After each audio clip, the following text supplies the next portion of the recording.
আসসালামু আলাইকুম viewers, this is শরীফ আহমেদ। চলো দেখে নিই কী করে মজিলা ফায়ারফক্সকে পাসওয়ার্ড প্রোটেক্টেড করা যায়। অর্থাৎ মজিলা ফায়ারফক্সে একটি মাস্টার পাসওয়ার্ড সেট করে দিবেন। আপনি ছাড়া অন্য কেউ মজিলা ফায়ারফক্স ইউজ করে ইন্টারনেট ব্যবহার করতে পারবে না আপনার পিসি থেকে।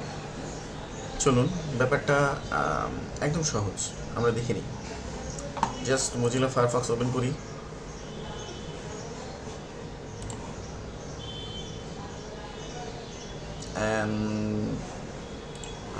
ওপেন হয়ে গেল মজিলা ফায়ারফক্স। এরপর অপশন ক্লিক করলে অ্যাড অনস নামে মজিলা ফায়ারফক্সের একটা অপশন রয়েছে। অ্যাড অনসে ক্লিক করি। ওকে, দেন হচ্ছে জাস্ট আমি মজিলা ফায়ারফক্সে গুগল ক্রোমের মতো হিউজ এক্সটেনশন রয়েছে যেগুলো আসলে ব্রাউজার রিলেটেড। তো জাস্ট সার্চ অল অ্যাড-অনস, এখানে যেই লিখব মাস্টার পাসওয়ার্ড। ওকে, মাস্টার পাসওয়ার্ড লিখলে মজিলা ফায়ারফক্স সার্চ করে আপনাকে অনেক অনেক এক্সটেনশন দিয়ে দিবে। এর মধ্যে সবচেয়ে বেটার হচ্ছে মাস্টার পাসওয়ার্ড প্লাস। এই অ্যাপসটি আপনি জাস্ট এখানে ইনস্টল করে নেবেন। ইনস্টল ক্লিক করলেই নিজে নিজে ইনস্টল হয়ে যাবে এবং সে দেখাবে ইনস্টল হওয়ার পরে যেটা কাজ সেটা হচ্ছে রিস্টার্ট নাও করতে বলবে। আপনি রিস্টার্ট দিয়ে দিবেন। রিস্টার্ট হচ্ছে মজিলা ফায়ারফক্সের রিস্টার্ট, অফকোর্স রিস্টার্ট হয়ে গেল। এখন এখানে আমরা লক্ষ্য করি যে একটি তালা বা লক চলে আসছে। জাস্ট এখানে ক্লিক করলে একটি পাসওয়ার্ড দিতে বলবে। আপনি যে কোনো একটা পাসওয়ার্ড দিয়ে দেবেন, 1 2 3 4 5 6 আমি দিয়ে দিলাম।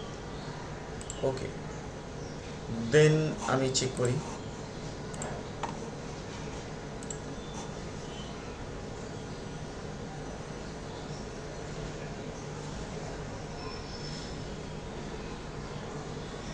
ওকে, পাসওয়ার্ড দিলাম ঠিক, কিন্তু কাজ করছে না। সেক্ষেত্রে এটা কাজ করার জন্য আবার আমার মেনুতে থেকে অ্যাড-অনসে যেতে হবে। অ্যান্ড এখান থেকে এক্সটেনশন যেমন মাস্টার পাসওয়ার্ডের যে আমার অ্যাপস বা অ্যাড-অনসটি ইনস্টল করা আছে তার অপশনে যেতে হবে। অপশন থেকে স্টার্ট আপ যে ট্যাব, এখানে start up, just ask for password on start up, tick চিহ্ন দিয়ে দিতে হবে। এই টিক দিয়ে ওকে করে দিন। বের হয়ে চলে আসুন, অ্যাগেইন চালু করুন। পাসওয়ার্ড প্রম্পট অর্থাৎ পাসওয়ার্ড পপ আপ চলে আসছে। পাসওয়ার্ড না দিলে, ওকে দিলে আসবে না, ক্যান্সেল দিলে বন্ধ হয়ে যাবে। দেন আবার যদি আমরা দিই, পাসওয়ার্ড দিই 1 2 3 4 5 6, দেন ওকে দিই, মজিলা ফায়ারফক্স রানিং। এর মানে হচ্ছে পাসওয়ার্ড প্রোটেক্টেড ব্রাউজার সিস্টেম। আপনি পাসওয়ার্ড দিয়ে দিলেন, আপনার ব্রাউজার অন্য কেউ ইউজ করতে পারবে না, 100% সিকিউর থাকবে। Thank you for watching my video. Thanks, আসসালামু আলাইকুম।